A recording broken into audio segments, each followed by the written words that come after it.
అందరికీ నమస్కారం అండి. Welcome to my channel Sirisha Naga. ఇవాళ వీడియోలో ఒక మంచి కథ చెప్పేసుకుందాము. అమ్మ చెప్పిన కథల శీర్షికకి స్వాగతం.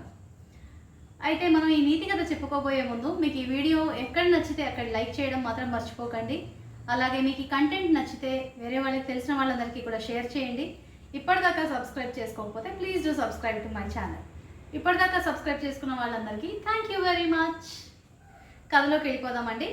ఇవాంటి కథ పేరు నిధి. నిధి అంటే ట్రెజర్. నిధి వెతికితే కానీ దొరకదు. ట్యాగ్ లైన్ అండి, బాగుందా? అయితే అనగనగనగా రామాపురం అనే ఒక పల్లెటూరు ఉండేది. అయితే ఆ పల్లెటూరులో ఏంటంటే జనాలందరూ కూడా వాళ్ళకి వనరులు, వసతులు అనే వెసులుబాట్లు అన్నీ కూడా తక్కువగా ఉండేసరికి పక్క ఊరికి వెళ్ళి అక్కడే వాళ్ళ జీవనోపాధి అంతా వెతుక్కుని మళ్ళీ రాత్రి అయ్యేసరికి వాళ్ళ ఊరు వచ్చేసేవారు. అయితే పిల్లల చదువులు అన్నీ కూడా బడి అంతా కూడా పక్క ఊర్లోనే ఉండేవి. అందరూ కలిసి పొద్దునే వెళ్ళడం, పనులు చదువులు అన్నీ అయిన తర్వాత తిరిగి వాళ్ళ ఊరు మళ్ళీ రామాపురం వచ్చేయడం అనమాట. అయితే ఇంకా పిల్లలకి బడులు అయిన తర్వాత ఆ ఊర్లో కూడా ఇంకా పై చదువులు చదవడానికి సదుపాయం లేకపోయేసరికి పట్టణంకి వెళ్ళిపోయేవారు. అక్కడ పై చదువులు, ఉద్యోగాలు ఇంకా అలా జరుగుతూ ఉండేది. అయితే వీళ్ళు మళ్ళీ ఈ రామాపురంలో ఇంకా ఉండడం ఎందుకు, పక్క ఊళ్ళోనే ఉండొచ్చుగా, ఎందుకంటే మొత్తం అంతా అక్కడే కదా జరిగేదంతా కూడా. సంపాదన కానీ చదువు కానీ అంతా కూడా అక్కడే జరుగుతుంది. మరి ఇక్కడ ఎందుకు ఉన్నారు అంటే వీళ్ళ పూర్వీకులు, వీళ్ళ వంశీకులు అందరూ కూడా ఈ రామాపురంలోనే ఉండేవారు. అందుకని వాళ్ళ జ్ఞాపకాలు, వాళ్ళ ఇళ్ళు అన్నీ కూడా కంప్లీట్గా రామాపురంలో ఉండేసరికి వాళ్ళ రూట్స్ని వాళ్ళు వదులుకోవడానికి ఇష్టపడలేదు. అందుకని ఎంత కష్టమైనా సరే పక్క ఊరికి వెళ్ళి మళ్ళీ రాత్రి అయ్యేసరికి మాత్రం వాళ్ళ ఊరు వచ్చేసేవారు. అయితే ఈ పట్టణాలకి చదువుల కోసం వెళ్ళిన వాళ్ళు, ఉద్యోగాల కోసం వెళ్ళిన వాళ్ళు పండగలకి పబ్బాలకి తిరిగి వస్తూ ఉండేవాళ్ళు, వాళ్ళ ఊరు వస్తూ ఉండేవారు. అయితే ఒకసారి ఇలాంటి వాళ్ళల్లోనే ఒకతను రవికాంత్ అన్న అతను పక్క ఊర్లో మామూలుగా బడి చదువుకొని, బడి అయిపోయిన తర్వాత పట్టణానికి వెళ్ళి ఆ పెద్ద చదువుల వల్ల మంచి ఉద్యోగం సంపాదించి పెద్ద జీతంతో పట్టణంలోనే స్థిరపడ్డాడు. పండగలకి వాటికి అందరితో పాటు కలిసి వచ్చి మళ్ళీ వెళ్ళిపోతూ ఉండేవాడు అనమాట. అయితే ఇలా ఉంటుండగా ఒకసారి రవికాంత్ సడన్గా వాళ్ళ ఊరు వస్తాడు. అయితే పక్కింటి బాబాయ్ గారు వస్తారు. మామూలుగా ఏంటి ఊళ్ళల్లో అందరినీ ఆంటీ అంకుల్ అని పిలవం కదా, బాబాయ్ గారు, పిన్ని గారు, పెద్దమ్మ, పెద్దనాన్న, మామయ్య, అత్తయ్య ఇవే కదా. దానివల్ల ఆప్యాయత పెరిగి ఈ మన సంబోధన వల్ల చాలా ఎఫెక్షన్ కూడా పెరుగుతుందండి. అయితే బాబాయ్ గారు ఏంటి ఊళ్ళల్లో ఏంటి ఎరుగు పొరుగుల కష్ట సుఖాలు, మంచి చెడులు అని కూడా చూసుకుంటూ ఉంటారు కదా.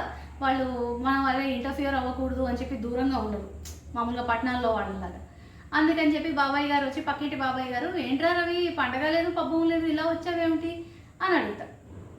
అంటే తను రవి అంటాడు, ఏం లేదులే బాబాయ్, ఊరికేనే వచ్చాను అంటాడు. అయితే బాబాయ్ గారు అంటారు, అదేంట్రా రవి ఏం లేదంటావు, నిక్షేపం లాంటి ఉద్యోగం సెలవు పెట్టుకుని ఊరికేనే వస్తావా ఏంటి, ఏంటో చెప్పరా, పర్వాలేదులే అని కొంచెం చనువు తీసుకుని అడుగుతాడు. అయితే అప్పుడు రవి అంటాడు, సరే బాబాయ్ నేను చెప్తాను కానీ నీకు ఇంకెవరికి నువ్వు మాత్రం చెప్పకంటాడు. ఏంట్రా చెప్పరా అంటే, ఇలాగ నేను పోయినసారి పండగకి వచ్చినప్పుడు మా తాతయ్య గారిది సందుగా ఒకటి తీసుకెళ్ళాను కదా, అక్కడ బట్టలు పెట్టుకోవడం ఇబ్బంది అవుతుందని, అందుకని ఆ సందుగులో నాకు ఒకటి దొరికింది బాబాయ్ అంటాడు. సందుగా అంటే పెద్ద చెక్క బాక్స్ లాంటిదండి, స్టోరేజ్ బాక్స్ లాంటిది, పూర్వకాలంలో అక్కడ వాడేవారు అనమాట. అయితే అందులో కాగితం దొరికింది బాబాయ్ అంటే, ఏముందిరా కాగితంలో అంటే, అందులో మా పొలంలో నిధి ఉందని ఉంది బాబాయ్ అంటాడు. నిధా? ఏ ఊరుకోరా రవి, మరీ చెప్తావు నువ్వు, ఈ రోజుల్లో నిధులు అవి ఏమిట్రా, లంకె బిందెలు అవి ఎక్కడ దొరుకుతున్నాయి, ఈ రోజుల్లో అవి ఏమీ లేవులే అంటాడు. అంటే కాదు బాబాయ్, నిజంగానే మా తాతయ్య గారి మా తాతయ్య గారి చేతి రాత అంతా స్పష్టంగా ఉన్నాయి ఆ కాగితంలో. అలాగే మా పొలం, దాని మొత్తం అంతా దాని దాని డైమెన్షన్స్ కానీ అన్నీ కూడా కరెక్ట్గా ఉన్నాయి. అసలు నిధి ఎక్కడుంది, ఎలా తీయాలని కూడా ఉంది బాబాయ్ అంటాడు. అవునా, అదేమిట్రా, లంక బిందెలు ఏమైనా పెట్టాడా ఏమిటి మీ తాత మీ పొలంలో, మీకు మనకు తెలియకుండా? ఎలా వెతకాలంటాం, మరి పద ఇంకా వెయిట్ చేస్తున్నామండి, పద వెళ్ళిపోదాం, పద తీసేద్దాం బయటికి అంటాడు. అంటే ఉండు బాబాయ్, ఆగు, తొందరపడకు, చెప్పేది విను. అది ఇప్పుడు 10 రోజుల్లో పౌర్ణమి వస్తుంది కదా, పౌర్ణమి రోజు రాత్రి చంద్రకిరణాలు పడుతూ ఉండగా ఆ చంద్రకాంతిలో అమృత గడియల్లో మాత్రమే తవ్వితేనే దొరుకుతాయట. అది కూడా స్పష్టంగా రాసుంది. ఈశాన్యం మూల చెయ్యాలట, ఒక చిన్న గుండ్రం అది కూడా వేసింది, మొత్తం పొలం బొమ్మ అది వేసి క్లియర్గా ఇదంతా రాశారు మా తాతయ్య గారు, సందుగులో ఉంది బాబాయ్ అంటాడు. అంటే అబ్బా బాగుందిరా, పోన్లే మంచిదే, అయితే పౌర్ణం 10 రోజులేగా ఉంది, పర్వాలేదులే, అయితే తల 4 చేతులు సాయం అడుగుదాం, అందరం కలిసి తీసేద్దాం అంటాడు. కాదు బాబాయ్, ఎవరికి చెప్పొద్దు, ఇది నిధి అన్నది నిధి అన్నది మనది కాబట్టి అందరితో పంచుకుంటామా ఏంటి, అలా చెప్పకు బాబాయ్ అంట. సర్లేరా అది కరెక్టేగా, సరేలే అయితే ఉంటానులే అయితే మరి పౌర్ణమి రోజు కలుద్దాం, ఈ లోపల ఇంకేమైనా అవసరం అయితే అడుగు మరి అని పాపం మంచితనం కొద్దీ ఇంటికి వెళ్తారు. బాబాయ్ గారు ఫోన్ చేస్తూ పిన్ని గారితో చెప్తారనమాట. అన్నట్టు నీకు తెలుసుటే ఇలాగా రవిగాడి పొలంలో వాళ్ళ తాతయ్య గారు వాళ్ళు నిధి దాచిపెట్టారట, ఏ లంక బిందెలు ఉన్నాయో ఏమో, మనకు చూడు నిధి లేదు నిక్షేపం లేదు, మన తాతలు మనని బతుకు జీవుడా కాళ్ళిడుచుకుంటూ బతకండి అని మన దారిని మనం వదిలేశారు, వాడి తాతయ్యనయ్యాం కాస్త నిధి వదిలేళ్ళాడు అంటే ఈవిడ పిన్ని గారు అంటుంది, అదే కదా మరి పోన్లేండి రవిగాడి కన్నా దాచిపెట్టారు, పోన్లే వాడి నిధి మన నిధి కాదా ఏంటి అంటున్నారు. సో పిన్ని గారి ఇంటెన్షన్ ఏంటంటే వీళ్ళు కూడా కొద్దిగా వాటా తీసుకుందాం అందులో అనేది ఈవిడ ఇంటెన్షన్. అయితే బాబాయ్ గారు ఇంకా అంటారు, సరేలే సరేలేవే ఆలోచిద్దాంలే ఆ తర్వాత సంగతి, కానీ ఈ విషయం మాత్రం ఎవరికి చెప్పుకో అంటారు. లేదండి చెప్పను, ఎందుకు చెప్తాను, మన వాటా పోతుందిగా, చెప్తే నేను చెప్పనులేండి అంట. సరే అని చెప్పి అక్కడికి వాళ్ళిద్దరు సంగతి అక్కడ పక్కన పెడతారు. రవి కూడా అతని ప్రాసెస్లో అతను ఉంటాడు. పట్నం నుంచి ఇద్దరు మంచి సూటు బూటు సూట్ కేసులు కొద్దిగా ఇన్స్ట్రుమెంట్స్ అన్నీ పట్టుకుని వస్తారు. అయితే ఇతను వాళ్ళని తీసుకుని పొలంకి వెళ్తాడు. వీళ్ళందరూ పొలంకి వెళ్తూ ఉంటే ఆ చుట్టుపక్కల ఊళ్ళో వాళ్ళకంతా క్యూరియాసిటీ అనమాట. ఏంటి రవి ఎవరు వచ్చారు, ఎవరు వీళ్ళంతా, ఎందుకు పొలంకి తీసుకెళ్తున్నావు అంటే, అబ్బే ఏం లేదు పెద్దనాన్న, పొలం చూస్తానని మా స్నేహితులు వచ్చారు పట్నం నుంచి, చూపెట్టడానికి తీసుకెళ్తున్నాను అంతే అని చెప్పి తీసుకెళ్తాడు. ఎవరికి చెప్పకూడదు కదా మరి, అందుకని. సరే అలా రోజులు గడుస్తూ వచ్చాయి. పౌర్ణమి రోజు రానే వచ్చింది. పౌర్ణమి రోజు రాత్రి రవి వాళ్ళ అమ్మ నాన్న కూడా చెప్పడనమాట ఈ విషయం అంతా కూడా. అయితే వాళ్ళు నిద్రపోయిన తర్వాత జాగ్రత్తగా ఇంట్లో వచ్చి తలుపోయి దగ్గరికి వేసి జాగ్రత్తగా జారుకుని ఒక గుణపం ఒక పార తీసుకుని పొలానికి బయలుదేరుతాడు. ఎందుకంటే అమృత గడియలు సమీపించేస్తున్నాయి, బాబు వెళ్ళిపోవాలని పొలం దగ్గరికి వెళ్తాడు. పొలం దగ్గరికి వెళ్ళేసరికల్లా అవాక్ అయిపోతాడు, షాక్ అంటే షెల్ షాక్డ్ అంటారు కదా, అలా షాక్ అయిపోతాడు అనమాట. షాక్ అయిపోతే ఏంటి ఏమైంది, అతనికి ఏం కనిపించింది అంటే, మొత్తం ఊరంతా అక్కడే ఉంది పొలంలో. అందరూ ప్రతి ఒక్కళ్ళు అక్కడే ఉన్నారు. అక్కడే ఉండి అందరూ నవ్వుతూ రారా రవి తవ్వుదాం రా, నిధి వెతుకుదాం దా అన్నారు. నిధే మీకెలా తెలిసింది అంటాడు రవి కొంచెం తేరుకుని.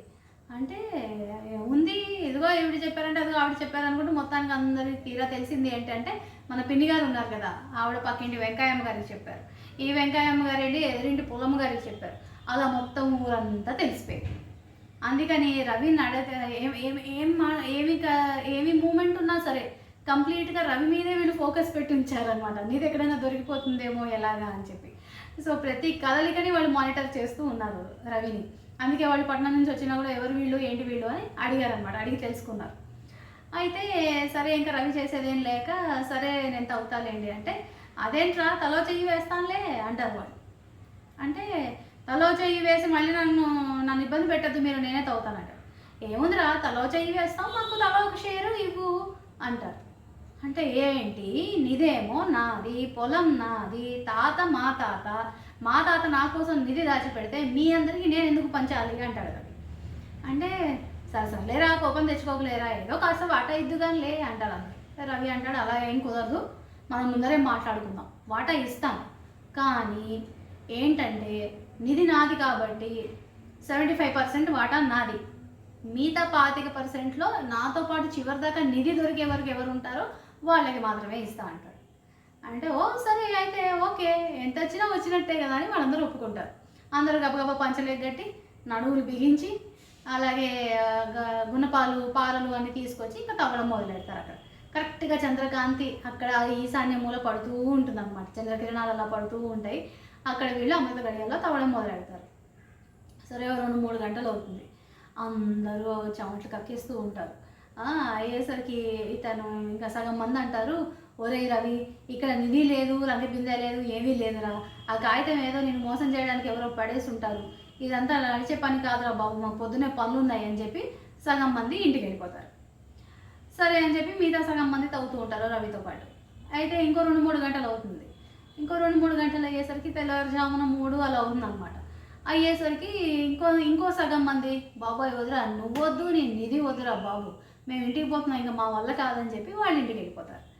మిగతాది లాస్ట్కి మిగిలిందంతా ఎవరు అంటే 4 మిగులుతారు రవితో పాటు, రవి బాబాయ్ గారు ఇంకో 2. అయితే ఇంకా అలా తవ్వుతూ ఉంటారు.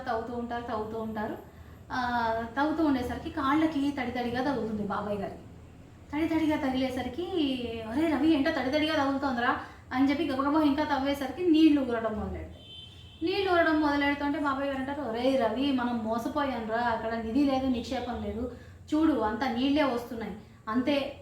ఏంటి నువ్వేమంటావు, నిన్నెవరో మోసం చేశారా, బురుడి కొట్టించారా నిన్నెవరో అంటారు. అంటే రవి అంటాడు, మన హీరో డైలాగ్ ఇప్పుడు. రవి అంటాడు, బాబాయ్ నీకు ఇంకా అర్థం కాలేదా, ఇదే మన నిధి అంటాడు. నిధి నీళ్ళ అలా వెళ్ళారా అంటాడు బాబాయ్ గారు. ఏంటి బాబాయ్ ఏం మాట్లాడుతున్నావు, మన ఊళ్ళో నీళ్లు లేకనే కదా మనం పక్క ఊరు నుంచి కూడా వెళ్ళి అక్కడే జీవనోపాధి అంతా చేసుకుని మొత్తం పనులన్నీ అక్కడే వెతుక్కుంటున్నాం, సగం జీవితం అక్కడే జీవిస్తున్నాం, మళ్ళీ రాత్రి అయ్యేసరికి మళ్ళీ కాళ్ళు ఇడ్చుకుంటూ మన ఊరికి వస్తున్నాం. ఒక్క మంచినీళ్ళు బాగుందా మన ఊళ్ళో అసలు? చూడు చెప్తే విన్నావు కాదు, అందుకే మీ అందరికీ ఇది తెలియాలి అని చెప్పి ఇది ఒక నిధి మనకి బాబాయ్, మనకి కింద అడుగున భూమిలో మనకి ఉన్నాయి నదులు ప్రవహిస్తున్నాయి, వాటిని మనం వాడుకోకుండా మూసేసాం అంతే తేడా. అందుకని మనం ఏం చేస్తున్నాం, దీన్ని గివప్ చేసేసి పక్క ఊరికి వెళ్ళిపోయి అక్కడ బతికేసి అక్కడ చాలా కష్టం చేసేసి మళ్ళీ వెనక్కి వస్తున్నాం. అందులో చేసే సగం కష్టం ఇక్కడే పెట్టుకుంటే ఇక్కడే బతుకుతాం కదా బాబాయ్, అందరంతలో చేయి వేస్తే చూడు తవ్వేశాం కదా ఒకరోజు ఒక రాత్రిలో బావంతా అంటాడు. అంటే బాబాయ్ అంటాడు, అవునరా నువ్వు చెప్పింది నిజమేరా రవి, కరెక్టే, ఎప్పుడో మా తాతలు ఎప్పుడో ఇలాగ వ్యవసాయం చేసేవారు ఇక్కడ అని తెలుసుకున్నాను. ఇక్కడ నీళ్లు మంచినీళ్ళు అవన్నీ ఉండేవి అని తెలుసుకున్నాను. నీళ్లు కూడా భలే తీయగా ఉన్నాయిరా, అచ్చు కొబ్బరి నీళ్ళలాగా భలే తీయగా రుచిగా బాగున్నాయి. మంచినీటి బావి మనదైతే తలవక పొలం మనందరి పొలాల్లో కూడా తవ్వుకుందాన్రా రవి అంటాడు. అంటే అయ్యో తప్పకుండా బాబాయ్, అదే నేను ఇచ్చే నిధి, అందుకే 75% నాదన్నాను, ఎందుకంటే నా పొలంలోనే ఉంటుందిగా నా బావి, నాకు మిగతా 25% నా శ్రమనంతా మీకు వేసి మీ బావులు తవ్వే వరకు అప్పుడు ఈ నీళ్ళు అందరికీ షేర్ చేస్తాను, అందరం కలిసి షేర్ చేసుకుందాం అని చెప్పి చెప్తాడనమాట. ఈ లోపల ఏమవుతుంది, తెల్లారిపోయింది, ఆరైపోయింది. తెల్లారిపోయేసరికి మిగతా అందరికీ క్యూరియాసిటీ ఉంటుంది కదా, ఏమైందా వీళ్ళకి నీళ్ళు దొరికిందా లేదా అని చెప్పి. అందుకని వాళ్ళందరూ వచ్చి చూసేసరికి అక్కడ నీళ్లు పడ్డాయి.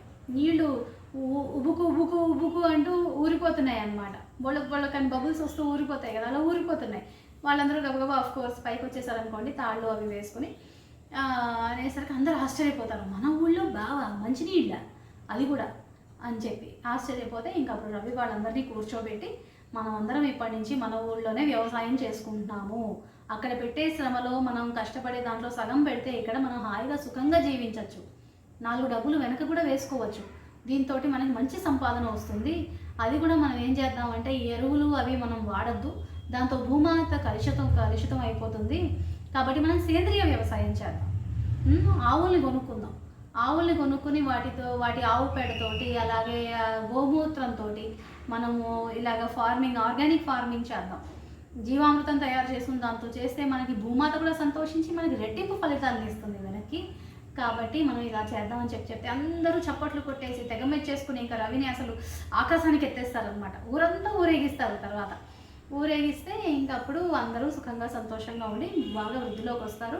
రవి కూడా తర్వాత పట్టణం నుంచి తన ఉద్యోగాన్ని అక్కడ మానేసి ఇక్కడ తన ఊరు రామాపురానికి వచ్చి సెటిల్ అయ్యి ఒక మంచి రైతుగా, ఒక సక్సెస్ఫుల్ రైతుగా లైఫ్ని లీడ్ చేస్తాడనమాట.